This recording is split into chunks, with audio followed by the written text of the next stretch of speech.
Hola, ¿qué tal? Soy Edgar Arenas de Rankia México y para mí es un gusto poder platicar esta vez con mi querido Juan Manuel Olivo, director de promoción y emisoras de la Bolsa Mexicana de Valores. Juan Manuel, te tuvimos en octubre en la Rankia Markets de la Ciudad de México. Qué gusto tenerte ahora por aquí. Igualmente, Edgar, me acuerdo perfectamente bien, un eventazo acá en Reforma. Muchas gracias por la invitación, Edgar, encantado de platicar contigo y con tu audiencia. Increíble. Juan Manuel Olivo hoy tiene un cargo importantísimo dentro del mercado de valores mexicano y todo lo que esto conlleva para el crecimiento de las empresas, de la economía, de la gestión patrimonial, de los inversionistas en México. Pero Juan Manuel Olivo, ¿dónde empezó con esta iniciativa de involucrarse en el mercado de valores? Juan Manuel, tú cuando estudiabas, ¿ya sabías a qué te querías dedicar?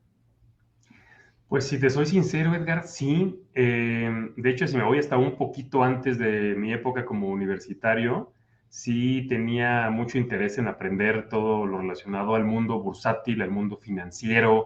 Me acuerdo muy bien cuando estaba en la preparatoria y un poquito antes, inclusive en la secundaria, cuando veía pues, las películas relacionadas a temas bursátiles, donde la gente gritaba en un piso de remates, y las películas, ¿no? Hay unas películas ahí de los 80 de Michael Douglas que ahora las veo y digo, están muy interesantes y muy divertidas, y por supuesto que está relacionado a un tema de película y hacerlo ficción y demás, pero me atrapaban mucho esos temas, entonces desde la preparatoria, inclusive cuando pasaba por el edificio de la bolsa, me llamaba mucho la atención la estructura y entender un poco qué pasaba dentro.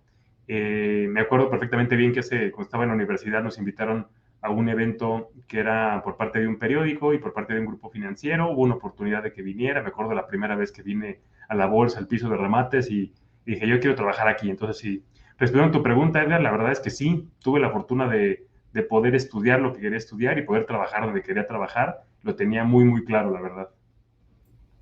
Oye, es muy común que en la universidad es donde uno empieza ya a definir, en mi caso, economía, ¿no? Los que nos dedicamos a esto, generalmente estamos muy involucrados en esto, ¿no? Finanzas, contabilidad, actuaría, economistas.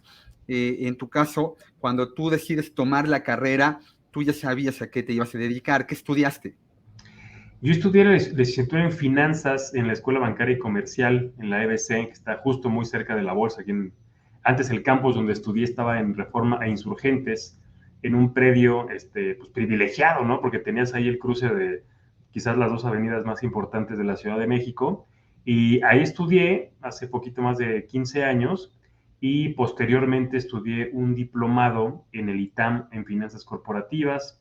Algunos años después me metí a la maestría también en el ITAM, un MBA, y recientemente, y hablo de semanas, estudié en el IPADE un programa ya con el apoyo de la Bolsa Mexicana de Valores, pero prácticamente diré que es eso de mi formación, Edgar. La mayoría, como te darás cuenta, pues enfocada a temas financieros, ¿no?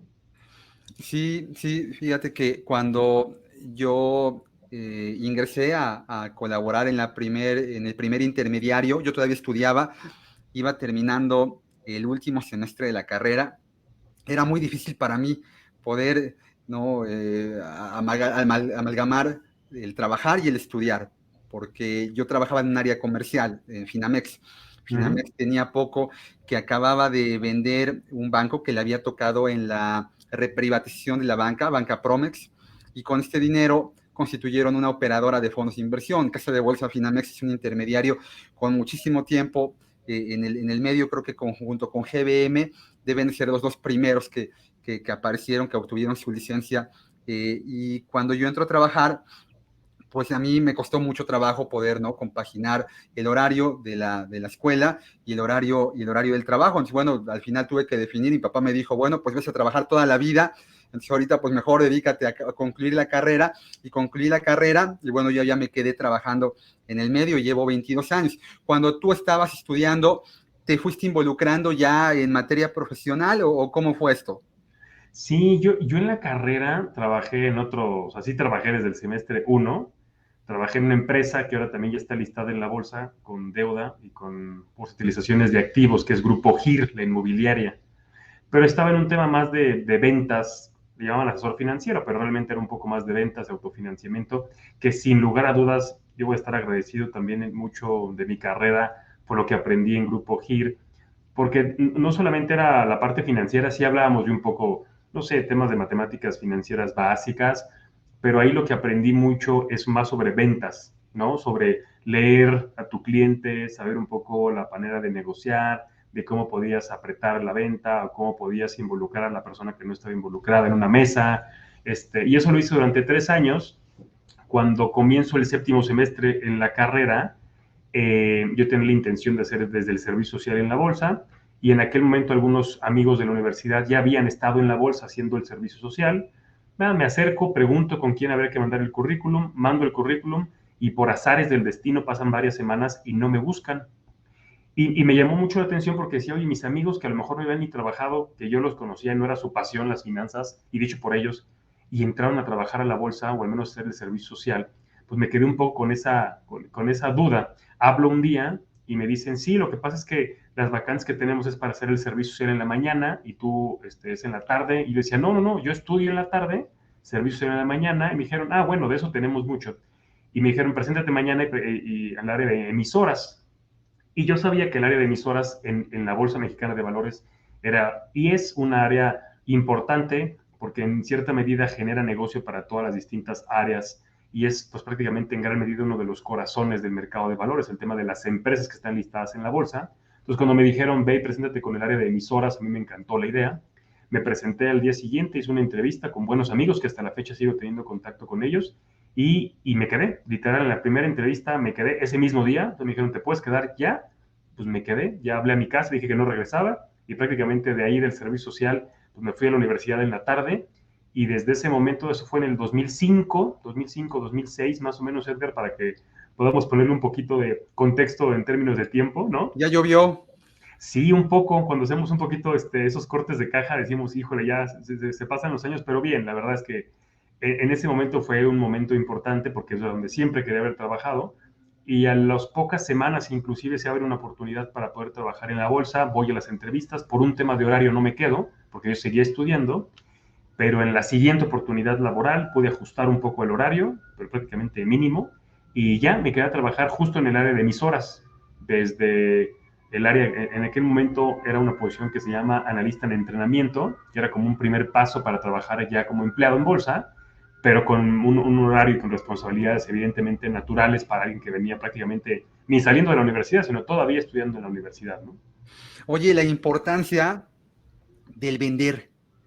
Este, no sé si a ti te pasa, en donde yo he colaborado toda la vida, que son áreas comerciales, sí es muy común, Juan Manuel, encontrar que los chicos, los recién egresados, salen al mercado de valores y bueno, pues primero por esto que hace ratito decías de la idea muy hollywoodizada del mercado, ¿no? Todos hemos visto películas del medio.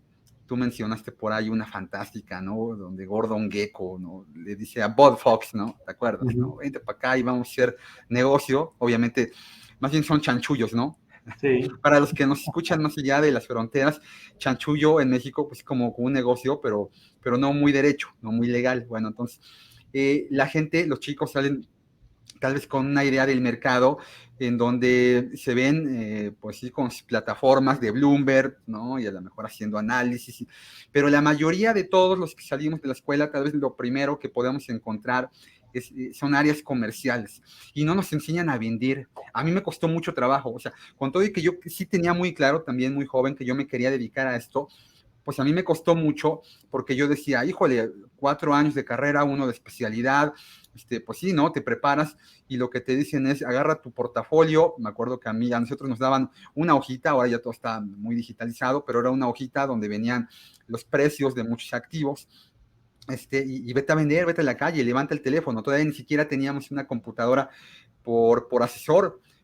Había un espacio al final del área comercial donde había una computadora para cada equipo de promoción y pues casi que uno que tenía que reservarla, ¿no? Así como uno reserva el restaurante con tiempo de anticipación para tener tu espacio y hacer lo que tenías que hacer. Entonces, vender es bien importante, y tú lo descubriste. ¿Y cómo te fue como vendedor? ¿O qué le dirías a alguien que va concluyendo la carrera y que a lo mejor no tiene esta motivación, esta vocación por la venta, pero que es muy importante para abrirse puertas? Mira, yo creo que todos deberíamos en algún momento de la vida dedicarnos un cierto periodo de nuestras vidas a vender algo. Y mientras más temprano sea, mejor, porque creo que sin lugar a dudas todos estamos vendiendo en algún momento de nuestras vidas, o al menos estamos vendiendo nuestro tiempo, nuestra imagen, un producto o un servicio. Pero no solamente la parte de la venta es exclusivo de alguien que tiene que salir en áreas comerciales de una empresa o que tiene su propio negocio, su emprendimiento. Eso de manera natural estás vendiendo. En muchas ocasiones la gente, yo escucho, ¿no?, que dicen, es que yo no soy vendedor. Y a lo mejor el concepto o el prefijo de vendedor se lo imaginan como justo alguien que está tocando la puerta con un portafolio, que quiere vender algo, medio rogándole. Vender, yo creo que te desarrolla ciertas habilidades que a todos nos sirven, ¿no? Por ejemplo, uno, aprendes muy bien a cómo comunicarte. Tienes que estructurar de mejor manera tu forma de expresarte y que las palabras vayan llevando la conversación de una mesa donde tú la quieres llevar. Eso te lo da las ventas. También te vuelves un poco psicólogo. Te vuelves un poco psicólogo en términos de qué está buscando la otra persona, qué está buscando en términos de una negociación, por qué la otra persona está sentada contigo en una mesa, qué quiere esa persona, qué quieres tú, si hay un punto en común que realmente puedas apalancar y que le pueda hacer esa columna vertebral en la negociación para que los dos sientan cómodos en la negociación. Generalmente de libro te van a decir que el ganar, ganar. Y está muy bien, no voy peleado con esa idea, pero en la práctica generalmente los intereses no están perfectamente alineados. Lo que una empresa o una persona quiere, en cierta medida puede empatar con lo que la otra persona quiere, pero al menos va a estar negociando el precio, al menos vas a estar negociando los tiempos y las condiciones de entrega. Y esa parte de leer el lenguaje corporal o el momento psicológico, eso te lo desarrolla también las ventas.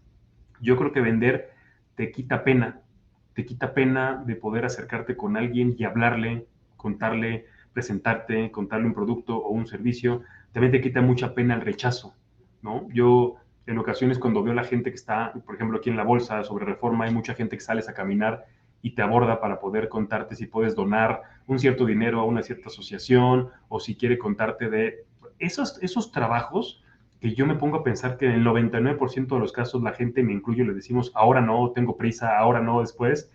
Esos trabajos, al menos esa persona está desarrollando una capacidad a seguir pensando en la siguiente persona que camina por la banqueta en Reforma para volver a abordarlo y no se queda estancado con la persona que le acaba de decir hace unos segundos atrás que no tiene tiempo.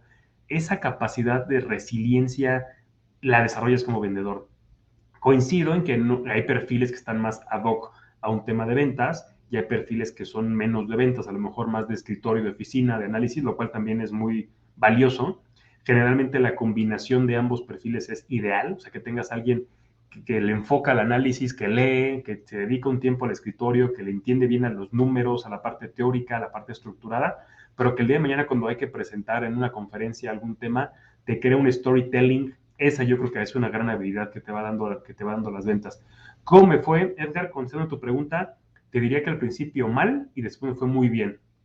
Afortunadamente al principio yo tenía 17 años cuando empecé mi carrera como vendedor en Grupo GIR, y era una venta de un intangible, tenía mucho que aprender, pero te diría que una vez, quizás pasado un año, una vez que ya aprendí un poco lo que te cuento ahora, cómo leer una mesa, cómo saber qué cliente sí, cómo saber involucrar a todos los participantes en la negociación. Cuando te preguntan algo, generalmente te preguntan algo y tienes que quitarle esa capa e irte a los entre líneas, ¿no? Como que te diga yo, oye, Edgar, de tu lado, ¿qué te motiva a desarrollar este podcast? A lo mejor me vas a contestar un poco de, pues mira, la cultura financiera, pero a lo mejor en esa respuesta, leyendo tu lenguaje corporal, leyendo, escuchando con atención lo que platicas, si lo mezclas, puedes llegar a información más valiosa, más que la simple respuesta con las palabras, no sé si me explique. Entonces, ese tema, independientemente si se dedican a las áreas comerciales o no, es muy bueno y la recomendación de nuevo es vendan algo, desde vender dulces en la escuela, si es que la escuela se los permite, evidentemente. Por ejemplo, a mi sobrino ahora con el tema del libro que ahora abordaremos, a mi sobrino le di unos libros para que los vendiera en la escuela y más que el hecho del libro, el tema, que desarrolle que un libro cuesta cierto, y se lo hacía yo, y del libro a mí me costó tanto, lo vas a vender en tanto, de esto te voy a dar tanto para ti. Es esa conciencia de que te quite la pena, ¿no? Un niño a lo mejor generalmente no tiene tanta pena, pero conforme vayas creciendo, por eso la importancia de hacerlo mientras más temprana edad mejor, te va desarrollando esas habilidades que te quedan para toda la vida y sin lugar a dudas en una oficina, en un emprendimiento, seamos de análisis o de ventas, siempre van a ayudar. Sí, sí, y esto es una curva formativa, ¿no? Porque también no necesariamente, como tu caso, que empezaste en esto, no significa que te hayas quedado ahí toda la vida, ¿no? Te dio herramientas y hoy las aplicas. Y esto es importante porque a lo largo de la vida profesional de la gente, pues también vas descubriendo como para qué eres mejor y para qué no lo eres, ¿no? Entonces, sí, la gente que quiere dedicarse al mercado, pues experimente y en algún lugar va a encontrar cabida, porque el mercado de valores mexicano todavía tiene grandes oportunidades. Yo me acuerdo en aquellos años cuando yo empecé, que tal vez el activo más bursátil en ese momento, que también creo que en realidad es el activo más bursátil en todo el mundo, los fondos de inversión. Uh-huh. Debe de haber más de 80,000 fondos de inversión en todo el planeta y debe de haber como 43,000 empresas cotizando en todas las bolsas, prácticamente lo doble de activos. No, no sé en dinero gestionado, pero sí en cantidad de instrumentos. Y ahí el PIB de México, te hablo del 2001, andaba como en el 4 o 5% gestionado por fondos de inversión. Hoy ya quitando a Forex debemos de andar por ahí del 15%, pero estamos lejísimos de países también de nuestro rango emergentes tipo Brasil, que debe de andar en gestión de fondos como el 70% del Producto Interno Bruto. Y no se diga ya economías más avanzadas, ¿no? Como Estados Unidos y Europa, en donde pues, prácticamente todo el PIB se gestiona a través de fondos mutuales. Aquí en México, las oportunidades de crecimiento del mercado de valores son enormes. En ese entorno, el director de promoción y emisoras de la Bolsa Mexicana de Valores, ¿qué está haciendo para hacer crecer el mercado dentro de tu cargo, dentro de tus competencias, dentro de lo que la Bolsa Mexicana hoy en día está haciendo para hacer crecer el mercado? Pues mira, como bolsa, Edgar, te diría que hemos hecho varios esfuerzos, pero de entrada quiero decirte que coincido contigo en el tema de que hay un gran potencial para que en este país sigamos desarrollando el mercado de valores. Y déjame, me voy un pasito para atrás. Generalmente en México no venimos de una cultura financiera, no traemos una cultura del ahorro, no venimos de una cultura bursátil, mucho menos. Y creo que ahí está la oportunidad. Cuando revisas, por ejemplo, el bono demográfico en nuestro país, que en promedio es de 29 años, hay una población muy joven que afortunadamente tiene accesos a un celular en un porcentaje importante de ellos para que puedan descargar una aplicación y que puedan comenzar a invertir. Hoy en día el mundo es muy globalizado, entonces prácticamente no solamente pueden invertir en empresas mexicanas que conocemos en el día a día, sino que muchos jóvenes también te preguntan para invertir en otros sectores, en otras industrias, en otras divisas, en otros países. Y ahí es donde en Bolsa hemos hecho varias cosas distintas a lo tradicional.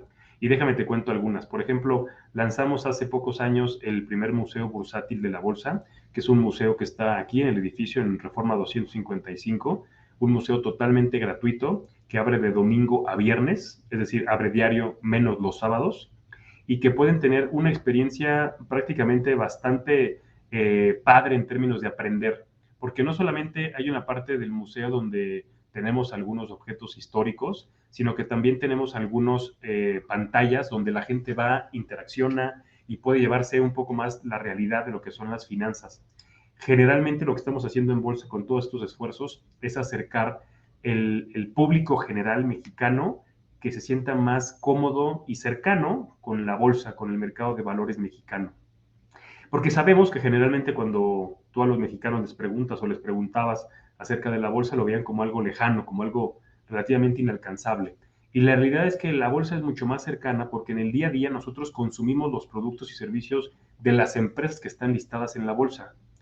Y es una gran ventaja que podamos ser socios de esas empresas medianas y grandes y que podamos participar de sus utilidades, de sus dividendos. Entonces, en el Museo de la Bolsa trae toda una historia y te cuento, por ejemplo, una pantalla que me gusta mucho que se utilice en el museo, Edgar. En una parte de este museo, tú lo que haces es empezar a platicar con la pantalla en términos de cómo puedes mejorar tu experiencia para que una empresa llegue a la bolsa. qué participantes van a poder acompañarte en el proceso de listado, viene inclusive un simulador de un timbrazo, una colocación accionaria, viene si quieres contar con acciones, con deuda, al final todas las empresas del Grupo Bolsa, cómo se interrelacionan para que cualquiera de nosotros podamos invertir en el mercado de valores. Y esa es la importancia de este edificio, ¿no? Todo eso, te repito, de manera gratuita a través del museo. Otro, el podcast. Lanzamos justo hace ya 3 años el podcast de la Bolsa Mexicana de Valores, tal cual así se llama, Bolsa Mexicana, el podcast.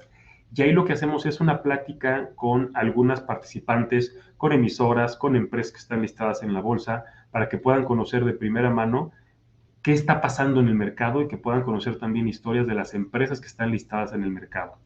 Y otro desarrollo que también me encanta platicarlo porque es mucho más cercano, lanzamos hace unos meses la única aplicación en el mundo que una bolsa de valores lanza para el mercado retail, es decir, para las personas que nos están escuchando, para las personas físicas.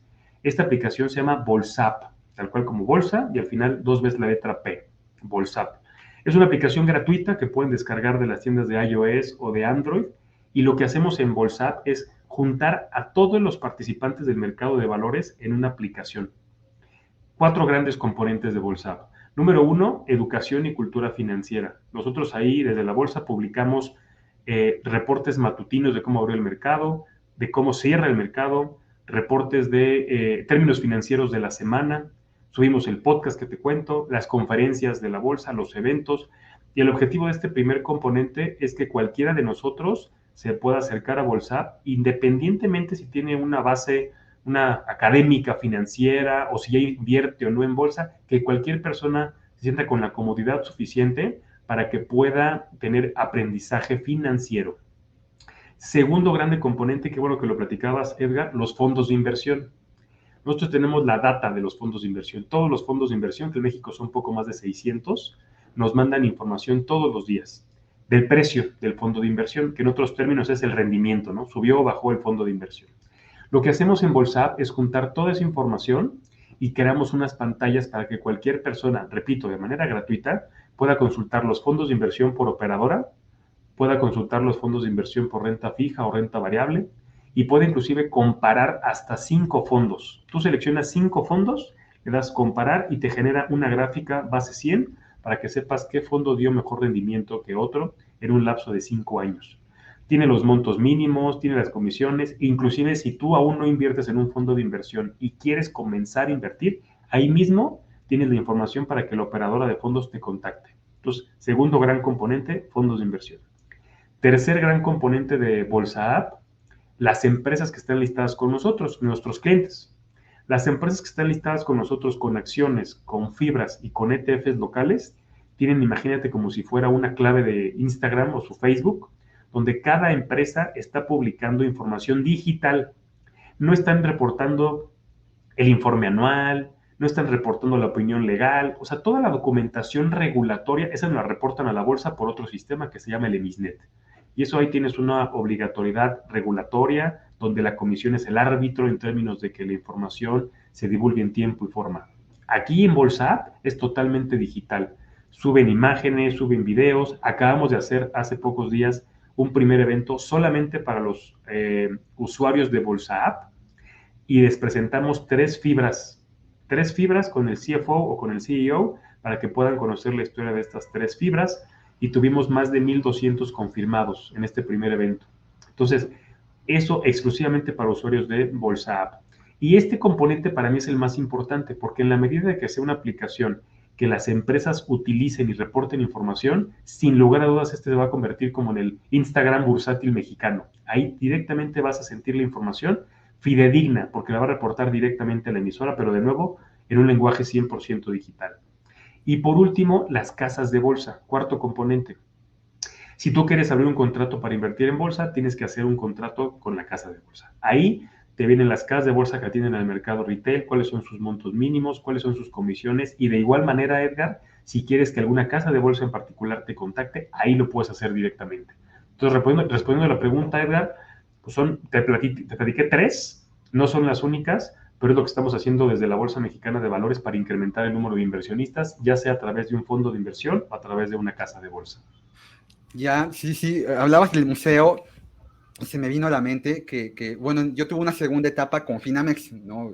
Y Finamex tenía su oficina, la tuvimos en el piso 7, de ahí del edificio de la bolsa. De hecho, creo que fue la última casa de bolsa en tener presencia física ahí en el edificio. Era un edificio que, por lo que a mí me platicaron, iba a ser un hotel, ¿no? En Correcto. primera instancia. Y además creo que era un hotel de capital árabe, ¿no? Iba a ser un hotel de gran turismo. Y en lo que iba a ser el salón de fiestas del hotel, pues es lo que ahora, bueno, era el piso de remate, ¿no? Esta cúpula de cristal coronada fantásticamente, con los stickers alrededor, fantástico. Yo me acuerdo que cuando yo entré por vez primera al edificio, a mí me tocó ver lo que ahora tienen en el museo, que son las casetitas telefónicas, en donde bueno, yo decía, eran corredores porque corrían, ¿no? Pues, tomaban órdenes, ¿no? Y las anotaban en los muñecos, ¿no? Correcto. Que es un debe y un haber, compro y vendo, y corrían, se arrebataban la palabra y gritaban, y eso a mí me enamoró. Yo dije, bueno, pues yo tengo que trabajar, yo también quiero trabajar ahí, y bueno, pues mira, ambos se nos hizo tener ahí, fuimos vecinos seguramente durante algún tiempo. Juan Manuel, el mercado de valores para poder crecer está haciendo reformas legales. Platícanos un poquito de qué se tratan estas reformas a la ley del mercado de valores que se están presentando. Claro que sí, Edgar. Como bien comentas, hoy en día ya aprobó en Senado una propuesta para ajustar la ley del mercado de valores. Si quieres, te cuento primero las principales ajustes en la propuesta y cierro mi respuesta, Edgar, contándote un poco los tiempos. Hay algunos cambios que viene en la ley del mercado de valores que para el área de emisoras y para el área de la bolsa te platico. Crea la figura de la oferta pública simplificada. ¿Y qué es esto? Quizás es el cambio que más se ha escuchado en los medios. Hoy en día, para que una empresa se liste en la bolsa, ya sea colocando acciones o colocando deuda, arranca un proceso en paralelo, al mismo tiempo, con la Comisión Nacional Bancaria de Valores y con nosotros, y ahí comienzan las revisiones. Uno de los temas que hemos visto en el mercado es que en ocasiones hay algunas empresas que han optado por colocar bonos en el extranjero. En Estados Unidos hay un espacio que se llama el 144 ARGs que colocan bonos con inversionistas institucionales en Estados Unidos y es un procedimiento mucho más sencillo en términos de documentación. La realidad es que en el mercado mexicano, y es uno de los grandes retos, la mayoría de las empresas son grandes y la mayoría de los inversionistas que participan en estas emisiones también son grandes. Entonces, grandes empresas con grandes inversionistas, lo cual está bien y es un ancla en nuestro mercado. Imaginemos las Afores como del lado de los inversionistas, del comprador. Pero si revisamos la esencia de los mercados de valores, ¿a qué nos dedicamos desde ahora y desde hace algunos siglos en las bolsas de valores? Es para que cualquier persona pueda participar, que tú, yo y las personas que nos están escuchando compro 10 acciones, 100 acciones, 1000 acciones y que se democratice el financiamiento y la inversión, financiamiento para la empresa, inversión para nosotros. ¿Y por qué platico esto? Porque la nueva ley del mercado de valores permite mantener ese cajón, como esa carretera en términos de un proceso de listado, pero también permite que una emisora, que le va a llamar emisora simplificada, pueda entrar en una segunda carretera, que lo que hemos escuchado es que va a estar más enfocadas para las pequeñas y medianas empresas, para las pymes, y que estas empresas puedan llegar directamente primero con nosotros, de la mano de una casa de bolsa, nosotros hacer un proceso muy rápido y que con esa autorización que demos la bolsa nos acercamos con la Comisión Nacional Bancaria y de Valores y que la comisión dé su inscripción en el registro.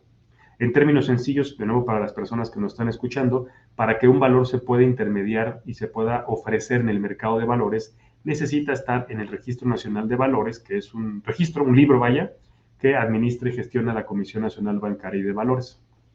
Me regreso a la oferta pública simplificada. Entonces, recibimos el trámite de una emisora simplificada, lo recibimos, lo revisamos rápidamente, le avisamos a la comisión y la comisión, a diferencia de hacer un proceso de supervisión tan a detalle como lo hacemos en el camino tradicional, la comisión da la autorización prácticamente como una forma de toma de nota, donde al presentar la documentación completa, incluyendo la autorización de la bolsa, ellos pues prácticamente lo que darían son el alta de ese valor en el Registro Nacional de Valores.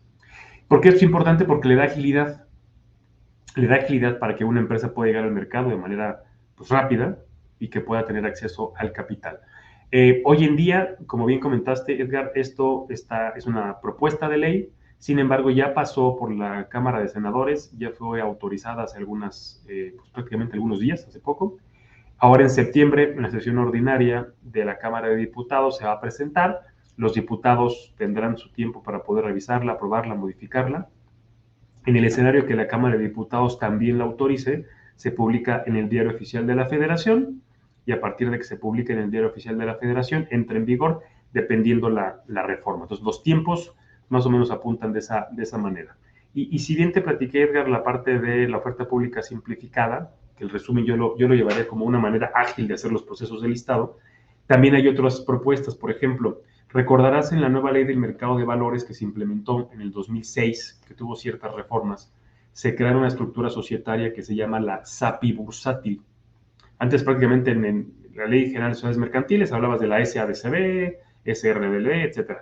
En el 2006 se crea la SAPI bursátil, que la SAPI bursátil es una empresa que llega a la bolsa por primera vez a colocar acciones, pero en vez de que tengas todos los requisitos de listado y mantenimiento, son tradicionales, vaya, la SAPI bursátil te permite llegar al mercado con menos requisitos de listado y mantenimiento, incluyendo gobierno corporativo.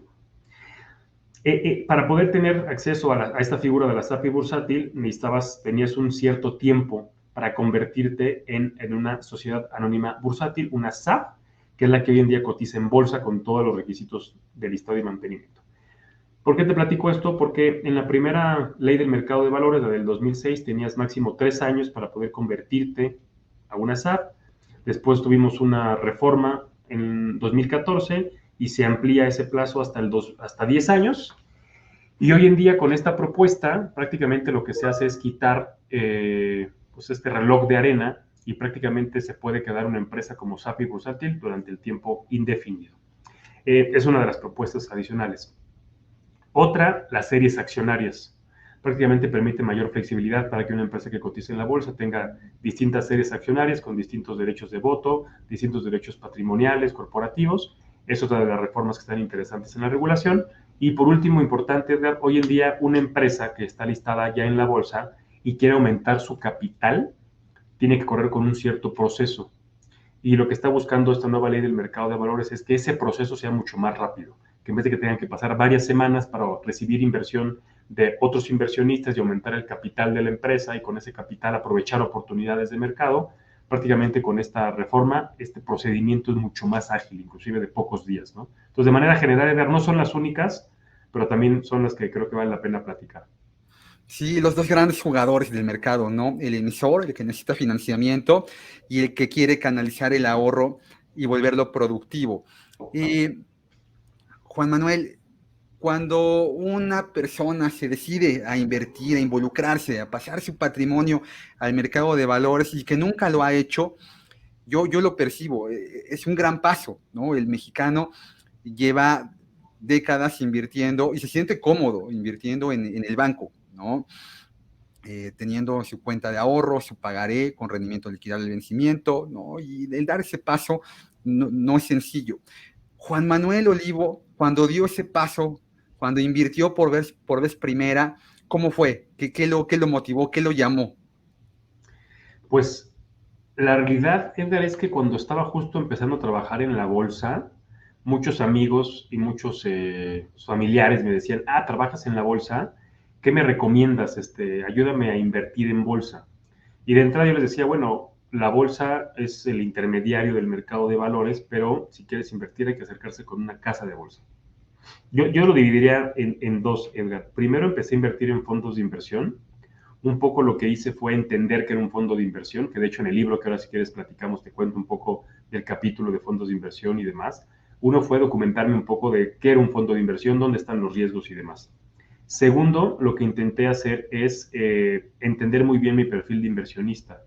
Si bien yo en la bolsa, prácticamente nuestro día a día y nuestro lenguaje eran términos financieros y demás, creo que independientemente de eso, cada uno de nosotros tenemos cierto perfilamiento al riesgo. ¿Cuánto estás dispuesto a ganar? ¿Cuánto estás dispuesto a poner en riesgo? ¿Qué tanta volatilidad te afecta o no? Y ese tema no es menor, porque sin lugar a dudas en función de esto puedes invertir. Empezando en fondos de inversión, la realidad es que me fue bien, me tocaron buenos años, donde prácticamente donde hubieras invertido te iba a ir bien.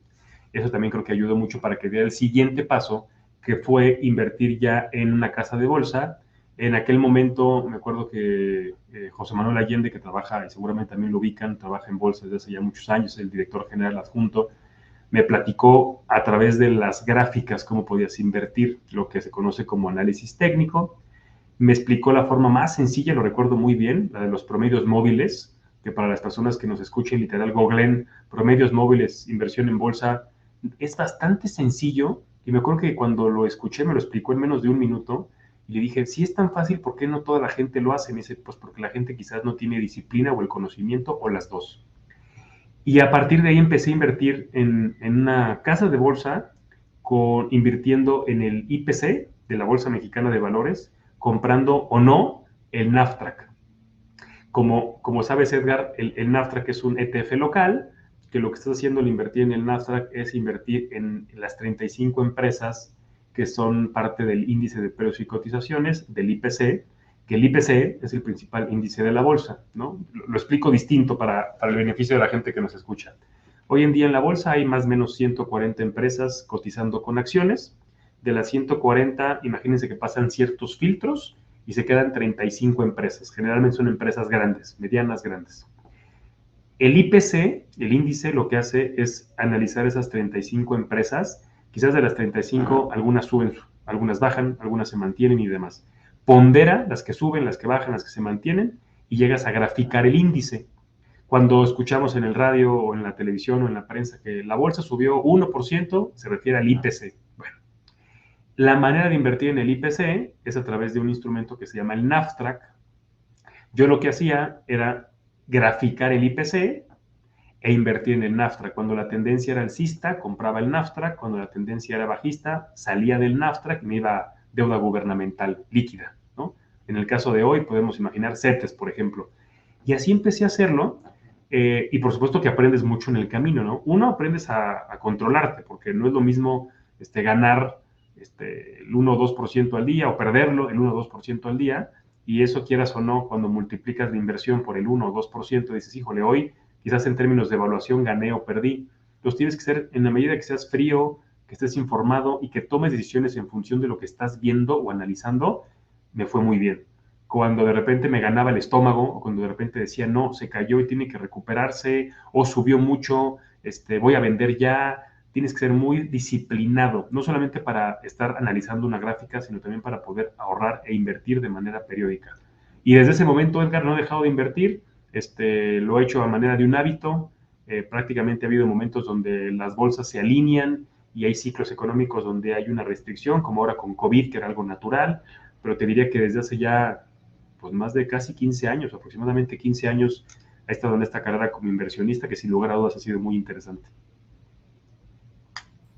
Hablabas de algo que me parece bien importante, que es el conocimiento, el ejercicio introspectivo de definir qué tipo de inversionista soy.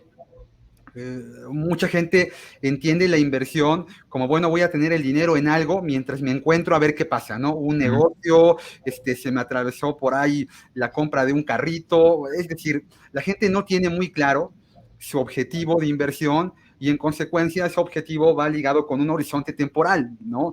No es lo mismo invertir para cambiar el carrito dentro de medio año que invertir para tu jubilación dentro de 20 o 30 años. Y ese ejercicio introspectivo nos cuesta mucho trabajo. O sea, hay muy poca gente que no define qué tipo de inversionista es en consecuencia. Si es conservador, entendemos que el horizonte temporal es muy pequeño, generalmente menos de un año. Un inversionista que a lo mejor tiene un perfil más moderado pues puede diversificarse y en consecuencia utilizar a lo mejor un horizonte de 1 o 3 años. Y el inversionista ya con un horizonte mucho más amplio puede diversificarse, tener un perfil más agresivo. Hoy, Juan Manuel Olivo, ¿qué tipo de inversionista es? ¿Conservador, moderado o agresivo?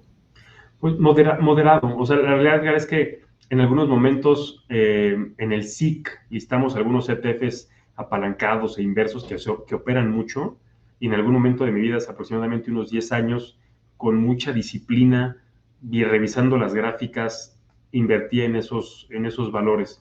Pero yo te diría que depende un poco la etapa de tu vida en la que estés. Yo hoy estoy en una etapa moderada donde estoy intentando buscar crear valores que me den patrimonio. No tanto estoy buscando el comprar y vender todas las mañanas, ni alguna noticia que pueda mover el precio, o un poquito como la película de El dinero nunca duerme, que platicaba Edgar. donde estás buscando a lo mejor tomar ventaja en términos de información y en cuanto mandan un informe financiero a estudiarlo, leerlo y tomar alguna decisión inmediata, no. Creo que, y mucho en el libro lo que trato de cerrar, ¿no? En el último capítulo habla de eso, de que un hábito del ahorro, que ahora decías esta parte, ¿no? Tener el hábito del ahorro y de la inversión en el largo plazo, donde reinviertes las utilidades con un portafolio diversificado, te va a ir bien. Independientemente si vas a buscar invertir en el mercado en acciones o en deuda o en fibras, cualquier rendimiento positivo por arriba de la inflación es bienvenido. Y ahí es donde yo creo que estoy hoy en día en esta etapa, donde, por ejemplo, activos como las fibras inmobiliarias que cotizan con nosotros en bolsa, que de manera trimestral y algunas de ellas de manera mensual reparten las rentas producto de los inmuebles que están rentados, me parece hoy en día una excelente inversión. También las tasas de interés gubernamental que tenemos hoy en día son históricamente altas. Hay que aprovecharlo desde la perspectiva de un inversionista. En el libro hago un ejemplo de cuándo te conviene estar, en qué lado de la mesa te conviene estar, el que presta dinero o el que pide prestado. Y hay momentos en la vida que sí vale la pena, sin lugar a dudas, pedir un préstamo cuando las tasas son bajas y cuando evidentemente el destino de los recursos es interesante, a lo mejor para comprar un departamento o una casa en términos patrimoniales, bienvenida, a lo mejor para comprar o para invertir en algún proyecto donde el rendimiento sea superior a lo que te están cobrando como tasa de interés, bienvenido porque creas riqueza. Sin embargo, hoy en día creo que las tasas de interés son bien interesantes. Un capítulo del libro hablo del mercado de deuda de renta fija y en ese capítulo una buena parte del capítulo lo dedico a cetesdirecto.com, que me parece que es una gran herramienta para que cualquier persona pueda tomar su dinero del banco y lo invierta en cetesdirecto.com con tasas de interés interesantes, con mucha flexibilidad, prácticamente desde una aplicación puedes abrir tu contrato, te da un rendimiento bien interesante. Hoy las tasas más o menos rondan el 11, entre el 11 y el 12%, son muy buenas tasas de interés. Y si lo revisamos con tasas de interés de hace algunos años, pues se vuelve doble o triplemente interesante. Hace pocos años la tasa de interés de referencia no superaba el 4%, hoy en día estamos arriba del 11%. Entonces, todas esas cosas alinean para que muchos de nosotros demos ese primer paso como inversionista y te diría que ahí estoy hoy en día, ¿no?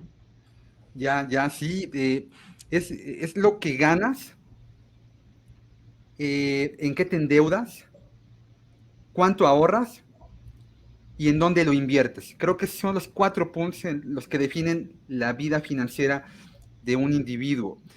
Pero a veces esa información no le llega a la persona durante toda su vida y en muchos casos le llega en un momento de la vida en donde ya el tiempo, el relojito de arena ya está por acabarse. Y esa información, Juan Manuel la tomó, la simplificó, la escribió y la hizo libro. ¿De dónde nació este tema vocacional? Porque escribir no es sencillo, ¿no? Yo siempre ando diciendo, es que a mí me gustaba, yo quería ser escritor, Juan Manuel, cuando era niño. Sí, de verdad, yo llegué a economía porque llegué a ese edificio donde tú estás, ahorita, ahí subí las escaleras, vi que la gente gritaba, se volvía loca, y yo pregunté qué hay que estudiar para chambear aquí, y por ahí el profe dijo, economía, Arenas, y dije, bueno, pues hay que estudiar economía, pero yo quería ser escritor, para mí creo que esa fue siempre mi vocación. Y bueno, algún día pues se me dio y ahora tengo por ahí también un par de libros, pero a Juan Manuel, ¿de dónde le vino esa vocación por generar este libro? Platícanos. Pues yo te diría que dos cosas marcaron la intención de ponerme a escribir el libro, que coincido contigo, Edgar, no es fácil escribir, ¿eh? Tiene su chiste y hubo muchas revisiones, va y viene, luego también lo sabes, el editor de estilo entra con algunas opiniones, pero es muy enriquecedor, pero sí, no es tan sencillo como mandar un correo electrónico.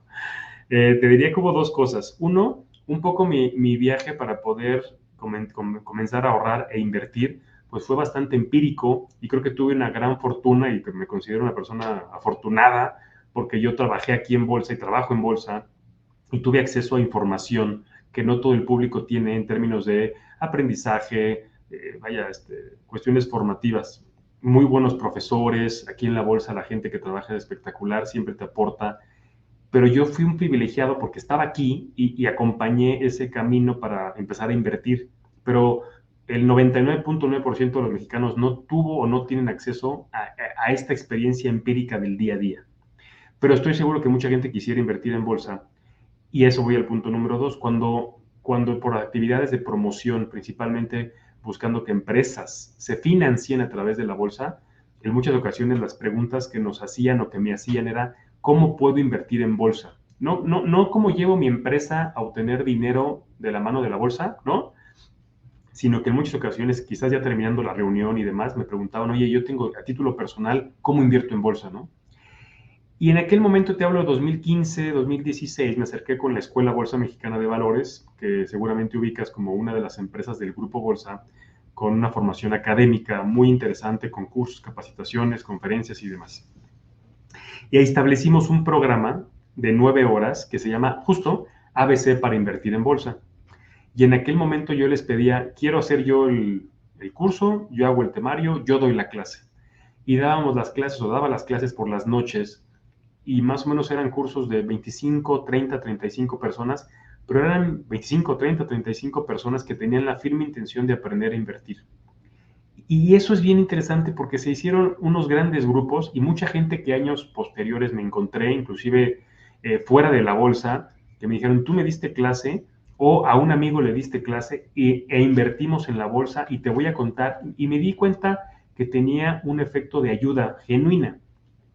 Cuando llega COVID, por razones naturales, pues esta parte de los cursos y demás se detiene, y ahí empiezo a escribir el libro, un poco como producto de este curso, pero ahora buscando llevarlo a tener un impacto más en las personas, que más personas puedan comprar un libro lo más económico posible para que inclusive pueda ser material de texto en universidades, cosa que ya está sucediendo, lo cual me da mucho gusto, y que cualquier persona, independientemente de su base académica, si trabaja o no ya, con que tenga ahorros, que tenga una cuenta bancaria, que sea mayor de edad, debería empezar a invertir en la bolsa sin lugar a dudas. Creo, creo genuinamente que las personas en México, si tuviéramos acceso a educación financiera y bursátil, aprovecharíamos de mejor manera todas las oportunidades que hoy en día tenemos y que no tengo duda que en el futuro van a estar.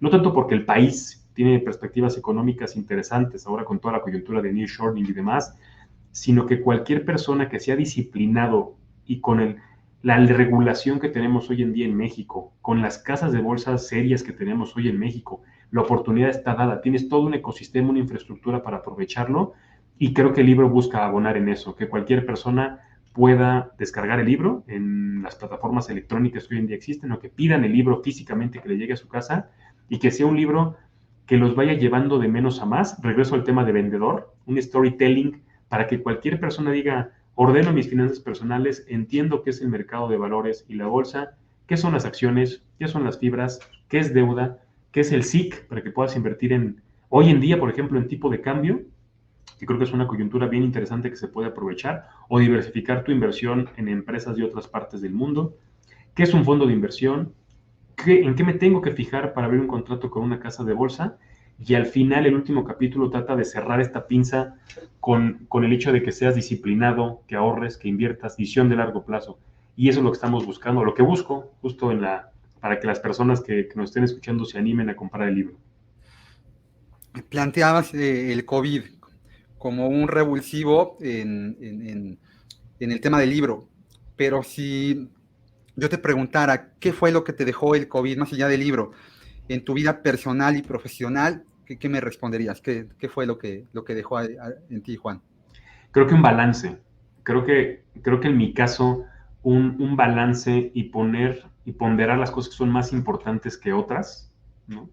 Creo que fue un muy buen corte en términos de que el mundo necesitaba quizás un respiro y replantearnos muchas cosas, ¿no? Y muchas cosas me refiero hasta el simple hecho de dónde trabajar, si trabajamos en oficina, en casa, en modelos híbridos, también valorar las cosas importantes de la vida. Lamentablemente muchas personas perdieron la vida en la pandemia y eso hace que hagas un corte en tu vida y que digas, el día a día y la vida y la operación nos puede absorber, pero yo qué quiero hacer con mi vida a título personal, con mis amigos, con mis familiares, en la parte laboral, en la parte conjunta, no solamente estar pues, viviendo en el día a día, sino realmente decir a qué me quiero dedicar y darle un peso y orden a esas actividades. Yo creo que eso es una lección positiva que me dejó la pandemia.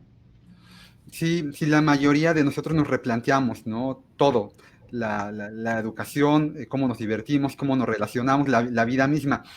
Y un replanteamiento muy importante para los jóvenes es el replanteamiento de que algún día, yo creo que igual que los dos, tú y yo, seguramente nos vamos a morir, tocamos madera, pero nos va a seguir llegando un cheque que dice pensión, jubilación, ¿no? Yo tuve la fortuna al menos de que poquito tiempo, fíjate, yo entro a trabajar a Blockbuster.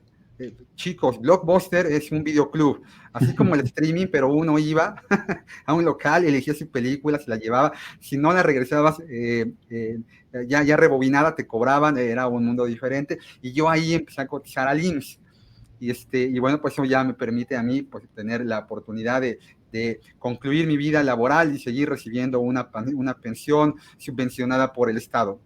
Eh, pero la mayoría de los jóvenes que hoy a los que les das clase estarán leyendo tu libro, no lo van a tener y tienen que ponerse a invertir sí o sí, no es opcional, es una obligatoriedad ya. A estos chicos que van a esta juventud, a todos los que tienen ya que ahorrar e invertir, dales 3 consejos de qué tienen que empezar a hacer. Bueno, yo creo que número uno, en la medida de que estén todavía en la universidad y creo que puedan combinar la parte teórica con la práctica, bienvenido. Muchas de las personas que seguramente los siguen están todavía en la universidad o quizás en la preparatoria. En la medida que puedan hacer prácticas en alguna empresa donde eventualmente les gustaría trabajar o que tengan curiosidad por alguna industria, trabajen y estudien. Creo que esa combinación es muy, muy poderosa y cuando terminas la universidad ya tienes experiencia, ya te ubican en una empresa o al menos puedes decir si me gustó o no lo que estudié, porque la teoría es la teoría son los libros y la práctica es algo que va mucho más acelerado, ¿no? Aprendes creo que mucho más en la práctica, pero necesitas la parte teórica en una primera etapa. Número dos, y enfocado a la parte de la inversión, quitarse el miedo. En muchas ocasiones la gente dice es que no, me da mucho miedo invertir. A mí me daría mucho miedo no invertir. No miedo, sino pánico. Porque de entrada tu dinero pierde poder adquisitivo, el dinero no está trabajando para ti. Y yo creo que es más sano estar pensando que aunque estamos durmiendo o si estamos de vacaciones o un sábado y domingo, seguimos ganando dinero dado inversiones pasivas, inversiones que no requieras levantarte y trabajar, sino que digas, yo tengo mi trabajo por mi propia actividad, pero además tengo un patrimonio que está trabajando por mí. Creo que eso es muy, muy, muy poderoso. Y por último, el mantenimiento a tu portafolio de inversión. Creo que en muchas ocasiones los libros quedan cortos en términos de únicamente invertir en bolsas de largo plazo. Y sí, si tú ves una gráfica prácticamente del último siglo, la mejor inversión históricamente son las acciones. Quizás cuando haces un doble clic en la gráfica, pues hay momentos donde hay ciclos económicos con algunos ajustes y luego regresa. COVID es un gran ejemplo de esto, pero creo que una vez que ya te documentaste que estás invirtiendo, lo más sano es continuar con tu asesor platicando acerca de tu portafolio de inversión, que hagas las preguntas complicadas, ¿no? Si, por ejemplo, alguna inversión no resultó como tú deseabas, que puede pasar, que tomes una decisión adecuada parado en hoy con vistas hacia el futuro. Yo creo que esas combinaciones en términos de inversión y hasta de vida, ¿no? La primera parte de mi pregunta, sin lugar a dudas, siempre van a caer bien. Sí, quien le entiende a la vida generalmente le entiende la inversión, porque la inversión, el buen inversionista debe de tener en consecuencia buenos hábitos, porque el ahorro, ¿no? Es un hábito. Sí. Luego por ahí a lo mejor nos vamos a una fiesta y se nos olvidó un billetito, ¿no? En el saco a las damas, ahí en la bolsa, y luego ya vamos a otra fiesta, mira, me encontré este billete y no sé en qué gastármelo, y lo aviento al cochinito, eso no es ahorro, no sabes qué hacer con ese dinero. El ahorrar y el invertir es de todos los días, ¿no? Como ahorita lo decías, hay que revisar el portafolio de inversión, hay que trabajar, hay que también explicarle a la gente que la bolsa de valores no vuelve rico a nadie de la noche a la mañana. Sí, yo sé que durante la pandemia recibimos muchos correos electrónicos o vimos en nuestra cuenta de Twitter o Facebook o la red social que tengan, que, ¿no? Por ahí en un videito, ¿no? Un chico decía, mira, acabo de comprar esto y a los 5 minutos ya lo dupliqué y andaba en un Ferrari o un carro deportivo italiano fantástico. No, así no funciona el mundo. En el mundo las cosas no son ni fáciles ni rápidas. Y la única forma de volverse millonario es trabajar durísimo toda la vida y tal vez ni siquiera eso nos garantice tener una cuenta con muchos ceros. Y bueno, pero esto lo aprende uno, ¿no? Y el proceso de aprendizaje, la curva de aprendizaje también te va llevando a muchos lugares. En tu caso, Juan Manuel, tu curva de aprendizaje, ¿no? Porque si escribes, seguramente también te gusta mucho leer. ¿Qué libro, qué autor, ¿no? ¿Qué te marcó en tu vida, ¿no? Que nos puedas compartir. Pues mira, creo que hay algunos libros muy buenos que son muy populares, ¿no? Para poder invertir más. Pero ahora que estábamos platicando de la parte de las ventas y de la negociación, creo que hay uno que quiero platicarles a ti y a tu audiencia que se llama Getting to Yes. Getting to Yes, el autor se apellida Fishers y es un autor que está relacionado con la Escuela de Negocios de Harvard. Y lo que te habla de ahí es de negociación. Entonces, un poco como haciendo el recap de lo que hemos platicado hoy, Edgar, ese libro me parece fantástico en términos de negociación, ventas. Ese se los puedo recomendar. Un poco más enfocado a la parte de finanzas personales. Es una respuesta muy escuchada, pero creo que el primer libro que leí y que me marcó es Padre Rico, Padre Pobre, que seguramente muchos de las personas que nos están escuchando lo han leído. Es un libro a manera de narrativa. Hay una discusión si eso fue real o no fue real. Creo que pasa a segundo término si fue una historia creada o no. Creo que lo importante es que te lleves las ideas claves, por ejemplo, de que el dinero lo pongas a trabajar. Cualquier inversión que genere más dinero es bienvenida, principalmente pensando arriba de la inflación. Debate un poco, ¿no? Sobre la parte de la invertir en la educación, hasta qué punto, y también, sino que contrarresta un poco con invertir, volverte dueño de negocios. Y creo que la bolsa es eso. Sin lugar a dudas, cuando compras la acción de una empresa, te conviertes en un dueño, ¿no? Esperas dividendos, esperas que la acción suba. Entonces, creo que ese libro también es muy interesante, rompe un poco esta idea de que siempre invertir en bienes inmuebles es lo mejor, ¿no? Creo que en México nos encanta el ladrillo, nos encanta invertir en bienes inmuebles y por supuesto que es una gran inversión, pero también hay que hacer un corte de caja y decir, bueno, vale la pena. Ahora veo mucha gente en internet que habla o que discute, ¿no? Sobre es mejor rentar que comprar. Está interesante la discusión. Creo que, sin entrar al detalle, porque nos da para otro capítulo de podcast, Edgar, creo que al final del día hay que analizarlo. Lo interesante de las inversiones y de la vida, que seas un poquito de la analogía, es que no es una receta de cocina. Cada persona de nosotros tenemos una propia historia.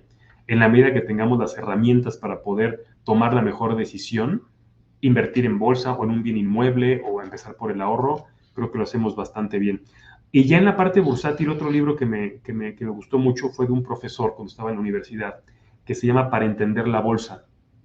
Es un libro que ya lamentablemente no está actualizado, es un libro que se lanzó en el 2006, el autor se llama Arturo Rueda, y ese libro es un libro interesante porque te permite entender la bolsa, como su nombre lo dice, pero va un paso más allá, es bastante técnico. Entonces, para aquellas personas que estén interesadas, creo que puede ser un buen libro. En mi caso, estos libros que te platico creo que ayudaron mucho.